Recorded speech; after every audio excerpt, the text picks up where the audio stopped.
welcome back, kings and queens, and welcome if you're new here. My name is Hope King, and I'm the designer of King's Designs MD. Today, I am making some quick and easy gift tags. So, I'm using the Crafter Square Crafting Paper Pack. This has 24 sheets in it, and I've used this in a variety of ways.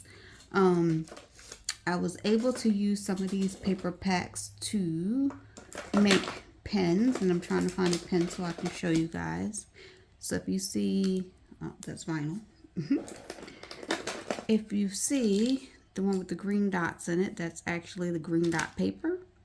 And so you can use these packs in a variety of ways, but today I just want to show you how to make gift tags with them.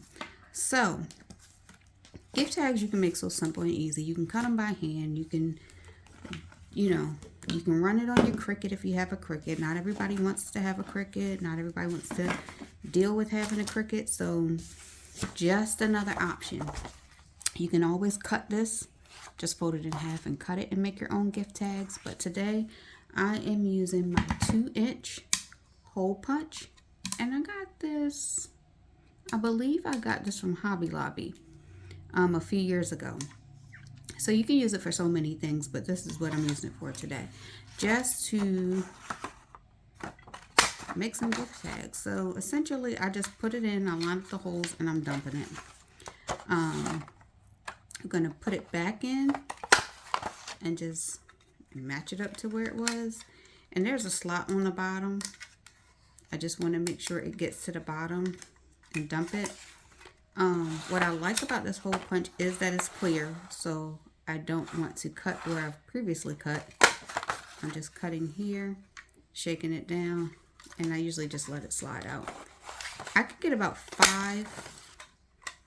When I did one before, I got about 5 tags out of this. But it also depends on your paper placement.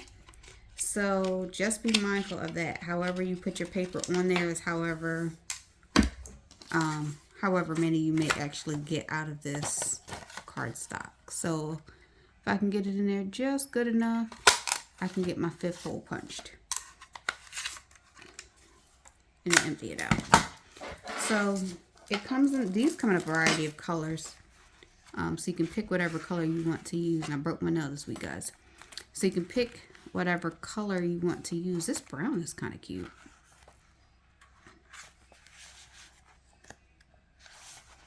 That color. I'm not sure how it's going to show up on camera, but that's a pretty creamy brown.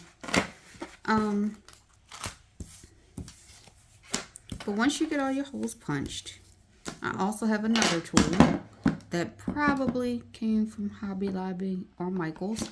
This is a 1/8 inch hole punch, and it gives you the cute little holes. So if you're making jewelry and you need a hole to put your jump rings through, this is one of the sizes that they usually recommend.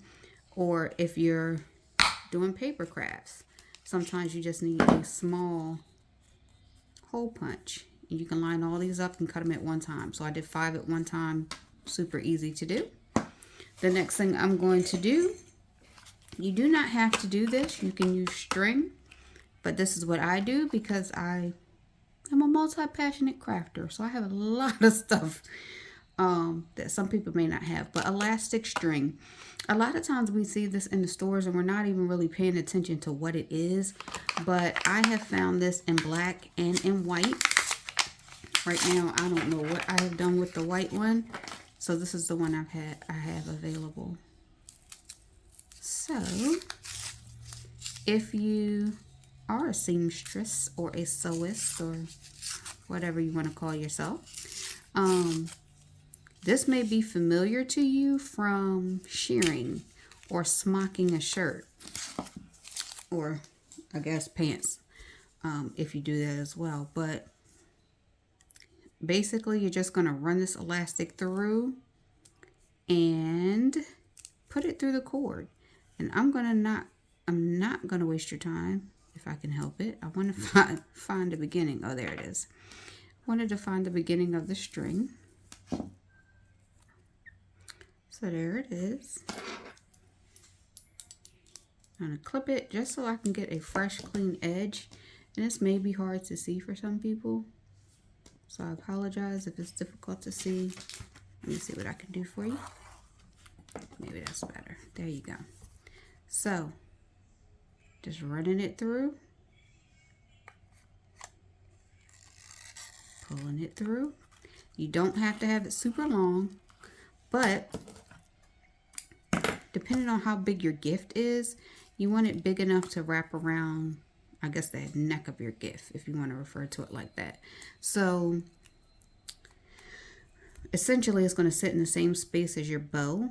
What I've done before, sometimes if it's not long enough, you can just wrap it around your bow. You don't have to wrap it all the way around the gift if you don't have enough space, enough strings to actually get it around your gift. But you can use ribbon or anything for this. I want to clean up my end, just snipping the ends off. You don't want to cut too close because you don't actually want to cut your knot. But if you snip the end off, then you have a nice little tag. Cute little tag. Some people use the To From stamps. They have stamps available. And I'm starting to notice Dollar Tree getting a lot more stamps. You can use the To From stamp, or you can just write To From on here if you have great handwriting. Personally, I print my tags by using Canva.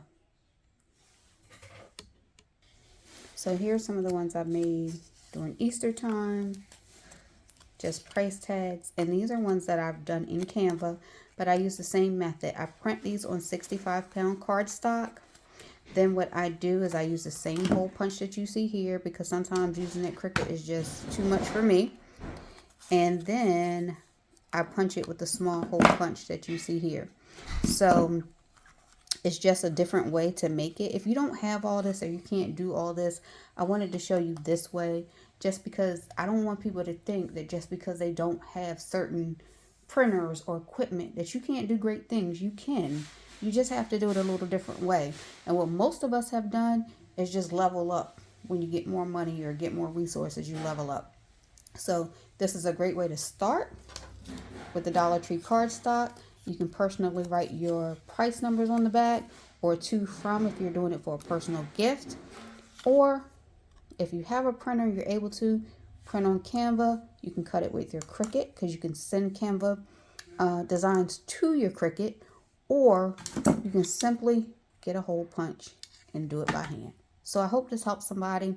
Let me know what you guys think. If you're doing your own gift tags or price tags, let me know. What do you do? Do you use something different?